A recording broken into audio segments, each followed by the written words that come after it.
Hello students, practical आप लोगों के आ रहे हैं, यानी कि अभी जैन में देखो जो होगा वो प्रैक्टिकल ही होगा। तो थोड़ा समझ लेते हैं सारे प्रैक्टिकल बायो में करने कैसे हैं। 5 ही ऐसे प्रैक्टिकल हैं जो कंडक्शन वाले हैं, तो मैं आपको सारे प्रैक्टिकल्स कैसे करने हैं फटाफट से समझा दूंगी ताकि आपके लिए चीज़ें ईजी हो जाए। ठीक है, तो देखो सबसे पहला प्रैक्टिकल जो आपका है वो है study pollen germination on slide, और ये स्लाइड प्रेपरेशन में आता है। स्लाइड वाले 2 एक्सपेरिमेंट है 5 नंबर के, तो एक स्लाइड तो ये है, दूसरा अनियन रूट टिप वाला होगा। ठीक है बच्चों, तो पहला पॉलन जर्मिनेशन कैसे करते हैं वो देख लेते हैं।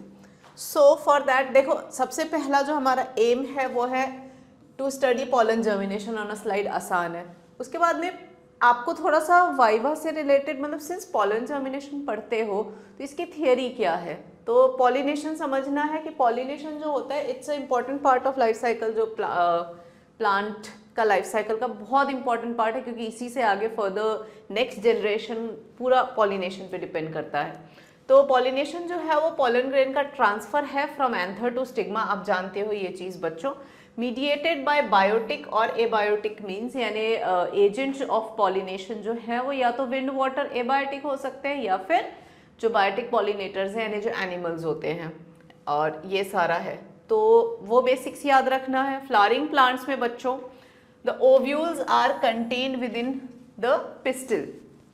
जो पिस्टिल होता है फीमेल रिप्रोडक्टिव पार्ट, उसका जो ओवरी है, ओवरी के अंदर ओव्यूल होते हैं, जिसमें ओव्यूल तो अंदर की तरफ होता है और बिल्कुल टॉप रिसेप्टिव पार्ट को हम कहते हैं स्टिग्मा, जहां पर पॉलन्स डिपॉजिट होते हैं। वहां से पॉलन ग्रेन जो है वो वाटर और न्यूट्रिएंट जो है वो अब्जॉर्ब करके पॉलन ट्यूब वहां से ग्रो होता है और वो मेल गैमेट लेके नीचे ओव्यूल तक पहुंचता है और फर्दर फर्टिलाइजेशन होता है। ठीक है, so pollen tube germinates by absorbing nutrients a tiny pollen tube through the style to the ovary. मतलब ऊपर स्टिग्मा पे पॉलन आया, स्टाइल के थ्रू वो जर्मिनेट करता है और ओवरी, आपको ध्यान है ना बच्चों, if this is the ovary तो यहाँ पर ओव्यूल यहाँ पर होता है, ध्यान है।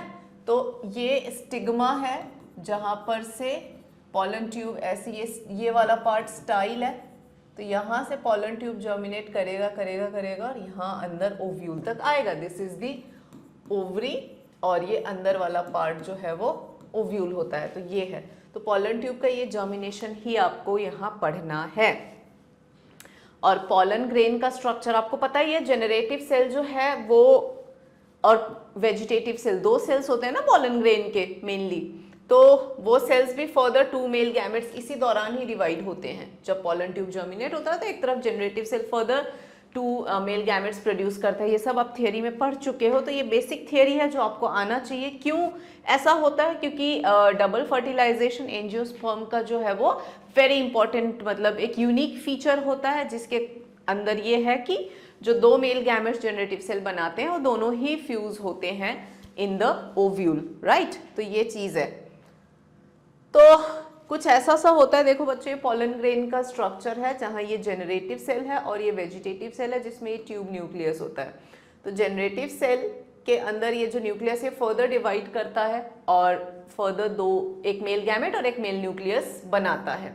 तो ये आपको याद रखना है। और ऐसे करके देखो पॉलन ट्यूब जर्मिनेट होता है तो उसमें ये ट्यूब न्यूक्लियस भी होता है और पॉलन ग्रेन जनरेटिव सेल जो डिवाइड होके मेल गैमेट और मेल न्यूक्लियस बनाता है, तो दोनों होते हैं। तो ये देखो, ये 2 मेल गैमेट्स जो हैं ये बन गए पॉलन ट्यूब जर्मिनेशन के दौरान और ट्यूब न्यूक्लियस, तो टोटल 3 न्यूक्लियस हैं, न्यूक्ली है, ये याद रखना है आपको।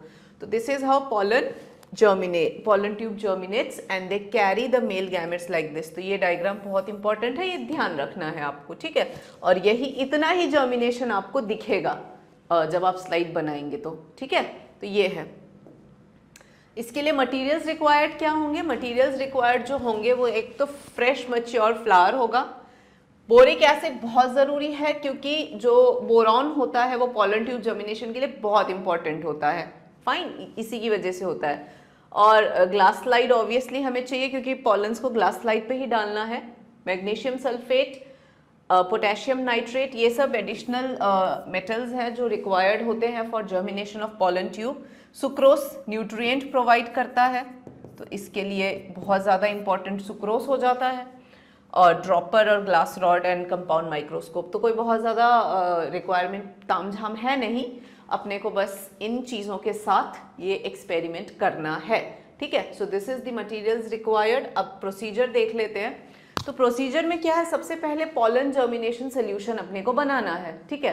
तो न्यूट्रिएंट सोल्यूशन बोलते हैं बच्चों इसको। तो न्यूट्रिएंट सोल्यूशन बनाना है, बहुत आसान है। वो जो भी मटेरियल्स जैसे कि 10 ग्राम सुक्रोस है, बोरिक एसिड है, मैग्नीशियम सल्फेट है 30 milligram and 20 milligram of potassium nitrate, इन सारे कंटेंट को बस 100 ml डिस्टिल वाटर में मिक्स कर दो यूजिंग अ ग्लास रॉड, ठीक है। मिक्सिंग के बाद में अच्छे से मतलब मिक्स करो ताकि सब चीज़ें प्रॉपरली मिक्स हो जाएं। उसके बाद में जैसे ही सोल्यूशन तैयार हो गया, सोल्यूशन तैयार जैसे ही हो गया, उसके बाद में न्यूट्रिएंट सोल्यूशन को ग्लास स्लाइड पे डाल देना है और जो फ्रेशली प्लग्ड फ्लावर है उसके पॉलन्स उस न्यूट्रिएंट सोल्यूशन पे डस्ट कर देना है। जैसे ही डस्ट करेंगे उसको थोड़ी देर के लिए छोड़ना है, 10-15 मिनट के लिए छोड़ देना, सो दैट वो न्यूट्रिएंट अब्जॉर्ब करे और पॉलन ट्यूब धीरे धीरे ग्रो करे। इतना ही करना है। उसके बाद भी आप उसको कंपाउंड माइक्रोस्कोप के स्टेज पे लगा के व्यू कर लो, आराम से दिख जाएगा। This is the only experiment, कोई ज़्यादा रॉकेट साइंस नहीं है, बहुत आसान है। इसमें बस थोड़ा सा ध्यान क्या रखना है, मतलब प्रिकॉशंस क्या रखना है कि जब आप पॉलन डस्ट करेंगे तो पॉलन फ्रेशली प्लग्ड रहेगा तो डस्ट प्रॉपरली हो पाएगा। तो पॉलन डस्टिंग बहुत केयरफुली करना रहेगा, नहीं तो कभी कभार क्या होता है कि बच्चे एंथर्स इतने क्रश कर देते हैं, पॉलन डिस्ट्रॉय हो जाते हैं, ग्लास स्लाइड पे आ ही नहीं पाता है। इन बातों का ध्यान रखना। तो और ऑब्जर्वेशन अपने को क्या दिखेगा कि पॉलन ग्रेन जो है वो यूनिन्यूक्लिएट है, सिंगल न्यूक्लियस होता है, लेकिन जब लिबरेशन होता है तो ये 2 सेल जनरेटिव और वेजिटेटिव सेल अपने को दिख जाता है। और जैसे जैसे न्यूट्रिएंट मीडियम वो होता है, पॉलन ग्रेन जर्मिनेट होता है, ट्यूब सेल एनलार्ज हो जाता है एंड जर्म पोर के बाहर निकल जाता है, ट्यूब न्यूक्लियस भी पॉलन ट्यूब में चला जाता है और जनरेटिव सेल भी पॉलन ट्यूब में चला जाता है और वहाँ पे वो फर्दर 2 मेल गैमेट्स में डिवाइड हो जाता है, जो हमने अभी डायग्राम में देखा था। तो ये आपको ऑब्जर्व होगा और ये हो जाता है बहुत आसानी से ऑब्जर्व। इसका थोड़ा सा हम व्यू देख लेते हैं बच्चों। इसका अब व्यू देख लेते हैं कि कैसे जर्मिनेट होता है। तो मैं आपको बताती जाती हूँ। मटेरियल्स रिक्वायर्ड, तो बच्चों we know this all the, ये रहा आपका मैच्योर फ्लावर, ये रहा glass rod, this is the dropper, distil water, then potassium nitrate, magnesium sulphate, boric acid and sucrose, और ये कंपाउंड माइक्रोस्कोप। तो ये आपके रिक्वायरमेंट्स हैं, ठीक है। Now will just go ahead. अब थोड़ा सा हम प्रोसीजर देख लेते हैं फटाफट से। सो प्रोसीजर में देखो, सबसे पहले न्यूट्रिएंट सोल्यूशन बनाना है। तो ये पानी में हमने सारे जो अपने सुक्रोज है, बोरिक एसिड है, पोटेशियम नाइट्रेट है, मैग्नीशियम सल्फेट है, सबको इसमें डाला और आराम से इसको भी डाल दिया और हमने ग्लास रॉड से इसकी मिक्सिंग कर दी, ठीक है। तब तक मिक्स करो जब तक प्रॉपर ये डिसॉल्व ना हो जाए। जैसे ये मिक्सिंग हो जाए, अब इसको छोड़ दो। अब अपना नेक्स्ट स्टेप क्या रहेगा कि इसको न्यूट्रिएंट सोल्यूशन को ग्लास स्लाइड पे हम थोड़ा सा डालेंगे, ठीक है। जैसे ही ग्लास स्लाइड पे डाल देंगे, ये न्यूट्रिएंट सोल्यूशन, ये न्यूट्रिएंट अब्जॉर्ब करके पॉलन ट्यूब ग्रो होएगा और पॉलन को हमने इस पे डस्ट कर दिया। ऐसे करके स्प्रिंकल करना, हाथ पे लग जाए तो ब्रश से डस्ट कर देना। तो स्प्रिंकल कर दिया, अब छोड़ दो थोड़ी देर, ठीक है, 10-15 मिनट छोड़ दो, इसको लेने दो न्यूट्रिएंट। जैसे ही 10-15 मिनट छोड़ोगे, उसके बाद इसको कंपाउंड माइक्रोस्कोप पे डालो तो आपको ये दिख जाएंगे। और सिंस ये न्यूट्रिएंट सोल्यूशन ले रहा है तो धीरे धीरे अब ये ग्रो करेगा। तो आपको ये देखो, ये दिखेगा, एक्साइन इजीली दिख जाता है, इंटाइन दिख जाएगा, ट्यूब न्यूक्लियस दिख जाएगा, ठीक है। और 10 मिनट मैंने कहा ना, 10 मिनट बाद में धीरे धीरे जर्म पोर से पॉलन ट्यूब जो है वो जर्मिनेट करेगा और उसके बाद में ये देखो न्यूक्लियस बाहर आ रहा है, ट्यूब न्यूक्लियस, जनरेटिव, फिर जनरेटिव फर्दर डिवाइड करके दोनों मेल गैमेट्स बना देगा, ठीक है बच्चों। तो ये करीब करीब ओवरऑल करीबन हाफ एन आवर का वो स्टेप जो है वो लगता है। सो अप्रॉक्स हाफ एन आवर आपको लग जाता है, मतलब थोड़ी देर उसको दो, 10-15 मिनट बाद चेक करते रहना है। बेसिकली एकदम स्ट्रिक्टली ये नहीं फॉलो करना, हर थोड़ी देर पे चेक करते रहो, ठीक है। करीब करीब आधे घंटे में वो जर्मिनेट कर जाएगा। तो बस इतना सा ये एक्सपेरिमेंट है, इजी है, आसानी से हो जाता है। और बाकी के प्रैक्टिकल्स भी मैं आपको इसी तरीके से समझा दूंगी। तब तक के लिए आप इन प्रैक्टिकल्स को पढ़ो और वाइवा के लिए इसकी जो थियरी पार्ट है ना वो बहुत अच्छे से पढ़ लेना, ठीक है।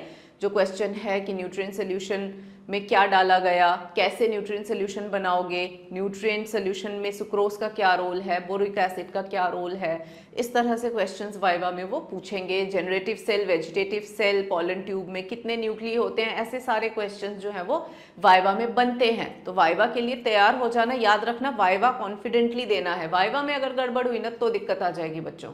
सो एक्सपेरिमेंट में कॉन्फिडेंट अगर रहोगे तो वाइवा फिर अपने आप हो जाता है, क्योंकि करा हुआ होता है ना, तो अपने आप चीजें इजी हो जाती हैं। ठीक है, so on this note I wish you good luck और गुड बाय भी बोलती हूँ। नेक्स्ट वीडियो में मिलते हैं। Thank you.